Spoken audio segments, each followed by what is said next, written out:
এক গ্রামে বাস করত গফুর নামে এক পরিশ্রমী কৃষক। তার ছোট্ট একটি জমি ছিল, যেখানে সে নানা ধরনের শস্য ফলাত। গফুর ছিল খুব সৎ মানুষ, কিন্তু গ্রামের পাশের জঙ্গলে বাস করা এক চালাক শিয়াল প্রায়ই তার ক্ষতি করত। একদিন গফুর তার ক্ষেত থেকে তাজা সবজি তুলে খুশি মনে বাড়ি ফিরছিল। হঠাৎ সে লক্ষ্য করল, তার মুরগির খাঁচার দরজা খোলা, আর ভেতরে একটা মুরগিও নেই। সে চারপাশে তাকিয়ে দেখতে পেল, এক কোণায় শিয়ালের পায়ের ছাপ। গফুর বুঝতে পারল, এ নিশ্চয়ই শিয়ালের কাজ। সে ভাবল, আমি যদি এর একটা শিক্ষা না দিই, তাহলে ও বারবার আমার ক্ষতি করবে। পরদিন গফুর তার ক্ষেতের পাশে একটা ফাঁদ পাতল। সে কিছু মাংস রেখে দিল, আর সেই মাংসের গন্ধে শিয়াল দ্রুত ছুটে এল।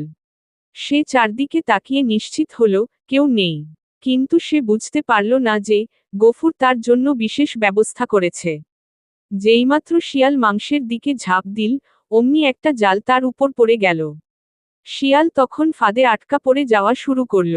গফুর ছুটে এসে বলল, এইবার তোকে শিক্ষা দিতেই হবে। শিয়াল কাতর স্বরে বলল, দয়া করো গফুর ভাই, আমি আর কখনো তোমার ক্ষতি করব না। গফুর একটু চিন্তা করল, তারপর বলল, ঠিক আছে, আমি তোমাকে ছেড়ে দেব, তবে শর্ত আছে। তুমি যদি আর কখনো গ্রামে এসে চুরি না করো, তাহলে তোমাকে ছেড়ে দেব। শিয়াল তৎক্ষণাৎ রাজি হল, কারণ সে জানত, এখন মুক্তি পাওয়া দরকার। গফুর তাকে ছেড়ে দিল। এরপর থেকে শিয়াল আর কখনো গ্রামে আসেনি। গফুর নিশ্চিন্ত মনে তার কৃষিকাজ করতে লাগল।